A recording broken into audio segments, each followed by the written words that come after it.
Now let's see how much of a basket case this thing is.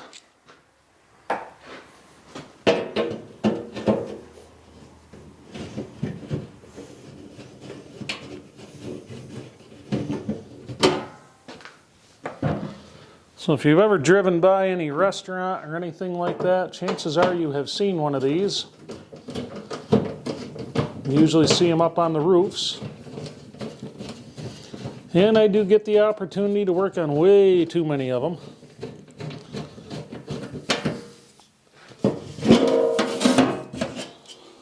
Oh, let's see. I think I might have bearings to fit this. That would be cool.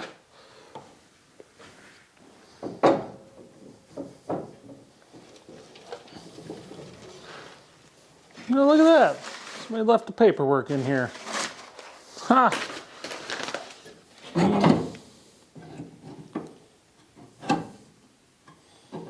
Okay, that's cute.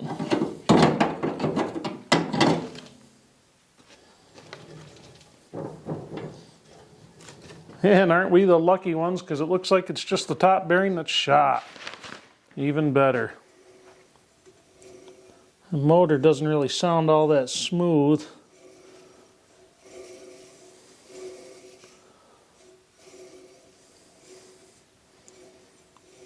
Not at all. It's not too bad though.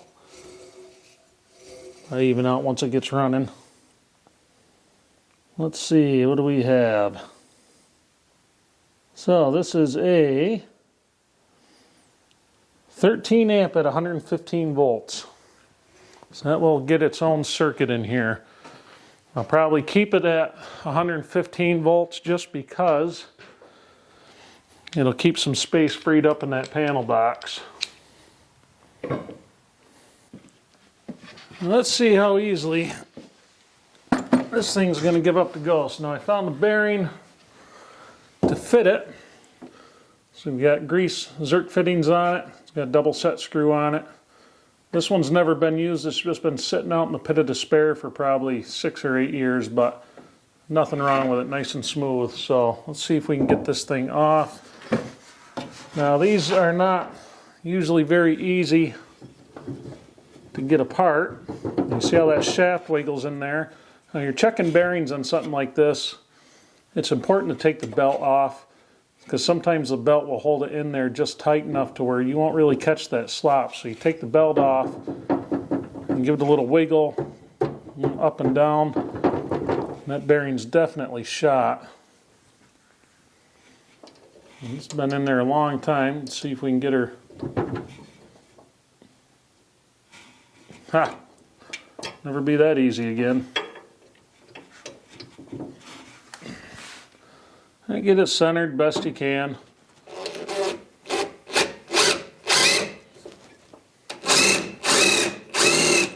It doesn't even have to be much. Mine needs just a little indent. This is kind of big, but when you get it on there, it kind of helps hold that in one place, because sometimes the pullers, they want to pull, the shaft wants to move around on you a little bit.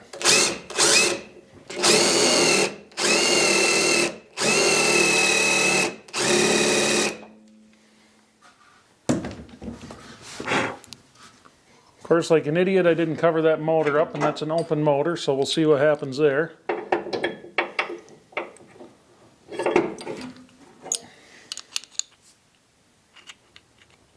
Of course, the end of this thing's blunted up just enough where it still wants to wander.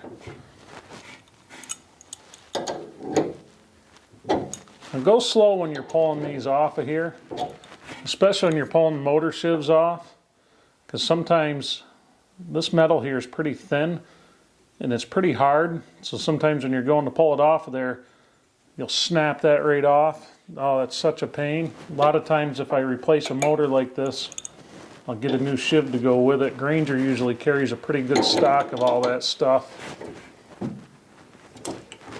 But take your time. Don't force it. This is actually coming off a lot easier than it should. And of course, it's just too dull. It wants to wander.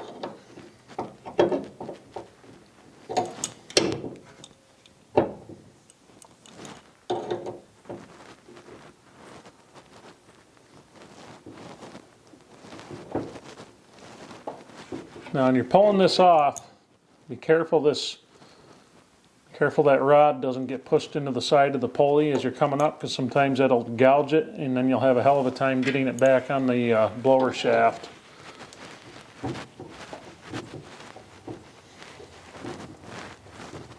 So the idea is you always want to try to keep it as centered as you possibly can on there.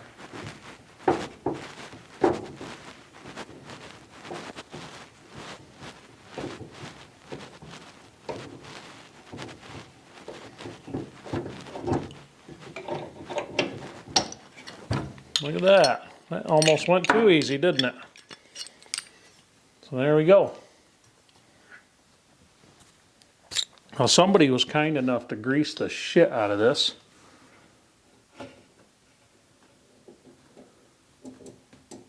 What are you? Are you a set screw or are you a... So it kind of looks like a collar. And I think it might be.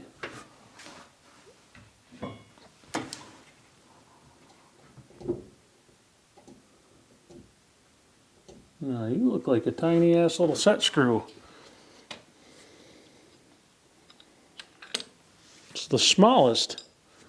Maybe I'm wrong.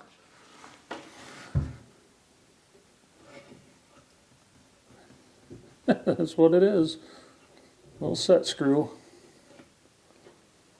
Boy, somebody spared no grease to this thing. That's alright though, it'll make it come apart that much easier.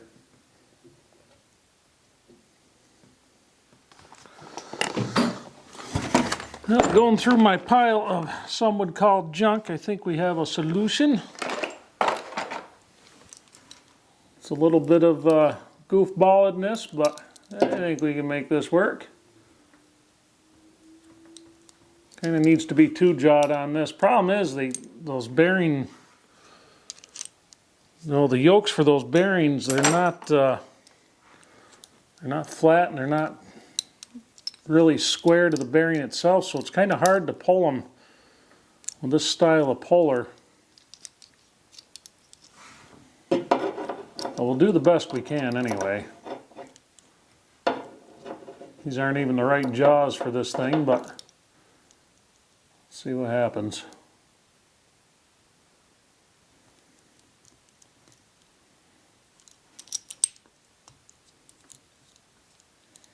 Hey, what's the worst that could happen, right?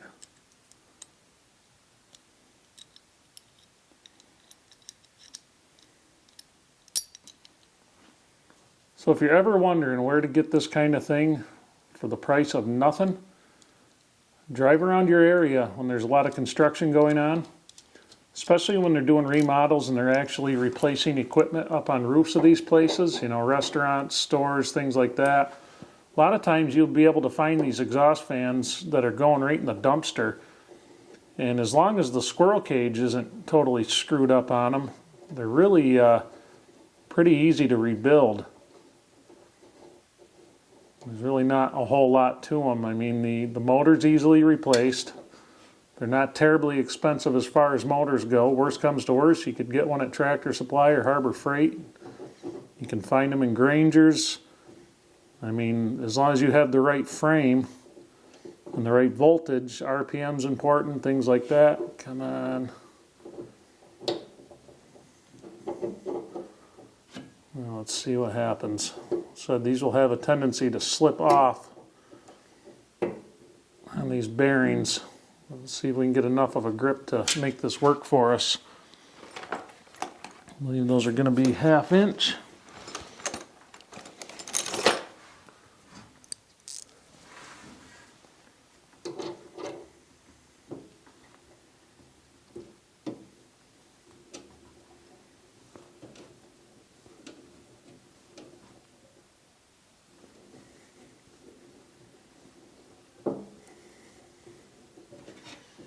Holy cow, it's actually working. I guess it's better than beating the hell out of it, right?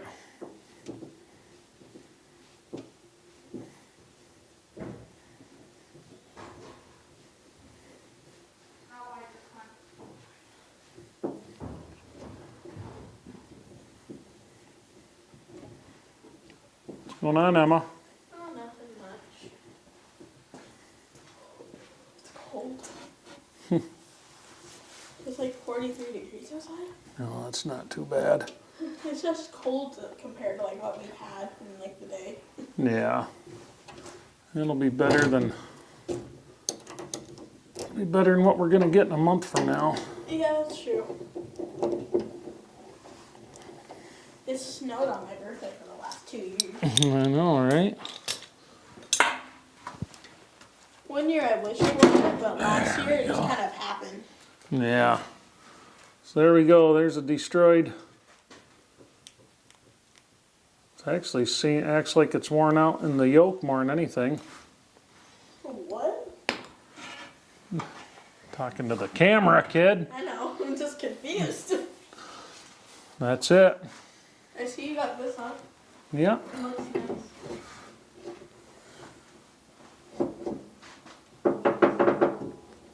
Look at how nice that goes on, Emma. That's fine. Now we're lucky this bearing has the exact same footprint as the old one. And there's enough grease on here. We can kind of line things up real easy. Yeah, your hands are covered in grease. Yep, they are. First it wants to move on me.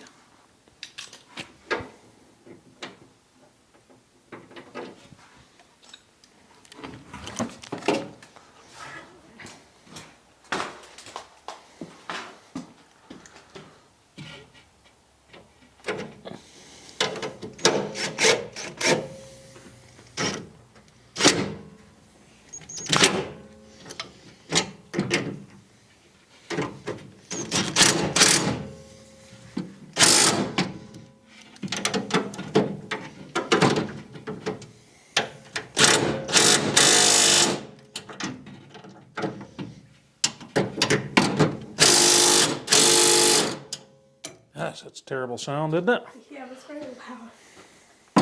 I forget how loud that is. Yeah, she's on there good. Now, before you go tighten up these set screws on the collar, if your keyway extends down below that collar, make sure these set screws aren't landed in that keyway. And also, before you go tighten anything down, give it a spin. Make sure you don't have any slop. Make sure that blower wheel isn't hitting anything. Give that a tug. Make sure your bottom bearing looks good. It actually looks really good.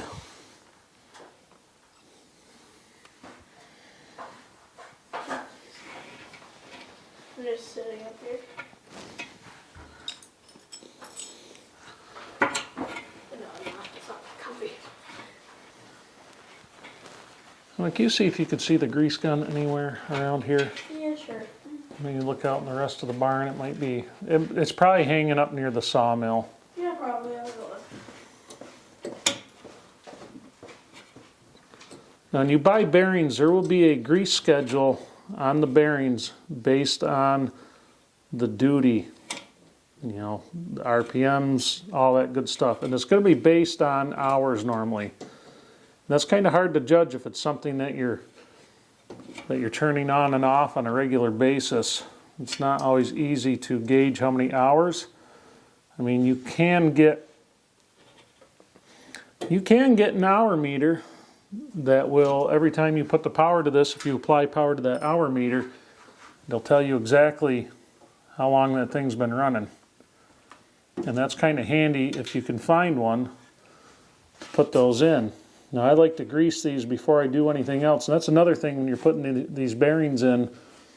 You flip this thing over, that zerk's going to be pointed that way. It's not going to be easy to get it greased. But out here, we're away from the motor and everything else. The first instinct of a lot of people is to wad the grease to these things until it's pouring out the dust cap and everything else. That'll come over the years as you grease this, but you can't over-grease bearings. If you grease them too much, of course this grease gun, oh, there we go. I only get a few squirts in there. You don't need much more than that. Really, 2 is all you really need. You don't need 5,000. No. A couple's all you need, so, because what happens is, see, we have just a little coming out of that dust cap now. Now we're working it around. What happens is when you over grease bearings, they'll actually, they'll overheat because you have that grease packed in there so tight the heat can't dissipate and kind of acts like an insulator. That's pretty good. Can live with that. That means we can tighten that set screw down right there.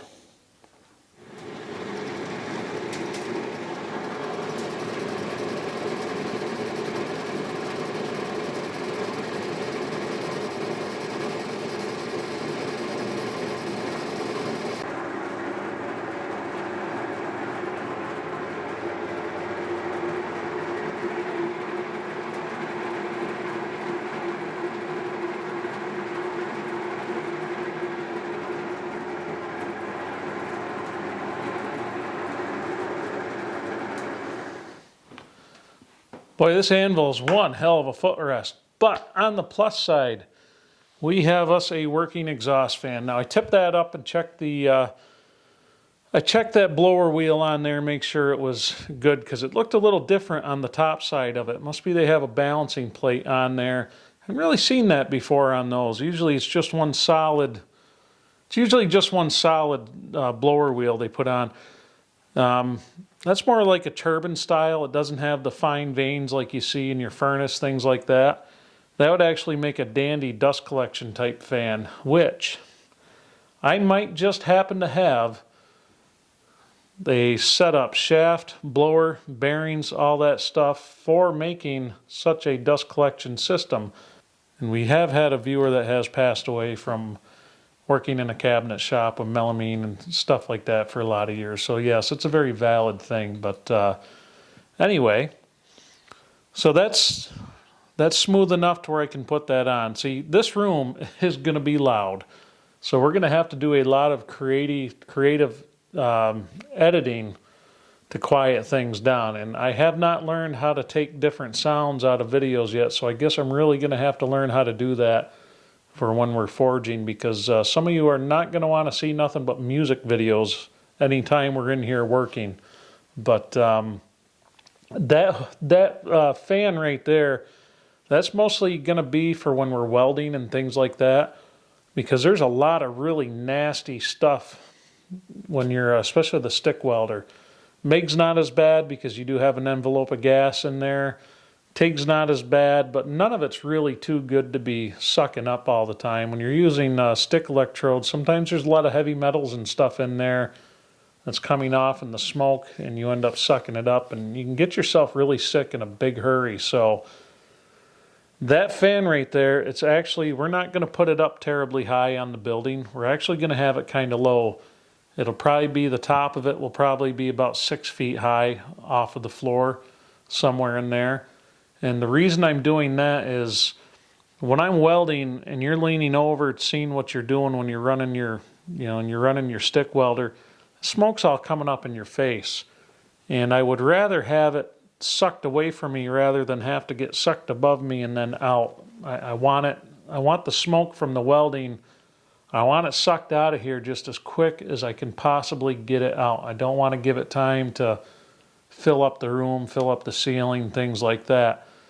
And we are going to have the door in here open, at least in this section, when we're running that fan, because what will happen is, even though this is definitely not an airtight building, it's going to have to suck in a lot of outside air to replace the air a fan that size is going to pull out of here. So that's something you always have to be aware of. But hopefully tomorrow, if the phone stays quiet, we'll get that thing hung, get it wired up, and then we can keep moving with stuff. I've got a bunch of scraps of sheet metal on the floor that we're going to put on for now, just so I can get doing some stuff out here.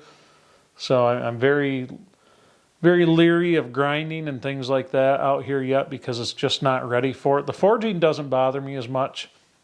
The stuff doesn't fly around as much as you think when you're beating on an anvil by hand. You get some that'll hit the floor, but it really doesn't. There's not a lot. If you're using a power hammer or something like that, that stuff flies everywhere. Or if you're forge welding, that flux, as it's red hot flux, will be flying everywhere. Well, we're not really doing much of that right now, not yet. When we're ready, we'll be doing more of that, but we're just not quite there yet. So anyway, hope you guys enjoyed it. Little simple bearing replacement repair tonight. We definitely have to get we'll have to get a new belt on that, and that's not a big deal. I can pick one up about 20 minutes away. They usually keep them on the shelf. That's pretty standard size. Get it on the wall. I'm going to put it so I can service this thing easily without having to climb ladders in the wintertime. Belts on these things do break from time to time. They do wear out. That's usually, if you have a service call for something like that, it's usually what happened. The damn belt broke because nobody ever thinks to just replace those on a regular maintenance. The bottom bearing, I'm probably going to have to find another bearing because probably eventually that bottom bearing is going to go, and we want to probably be kind of proactive about that so we don't have any issues of knocking that squirrel cage around that blower wheel. So anyway, hope you guys enjoyed this one. Like, subscribe, share, all that good shit, all the YouTube plugs and stuff like that. Anyway, have a good night, everybody, and I'll catch you on the next one.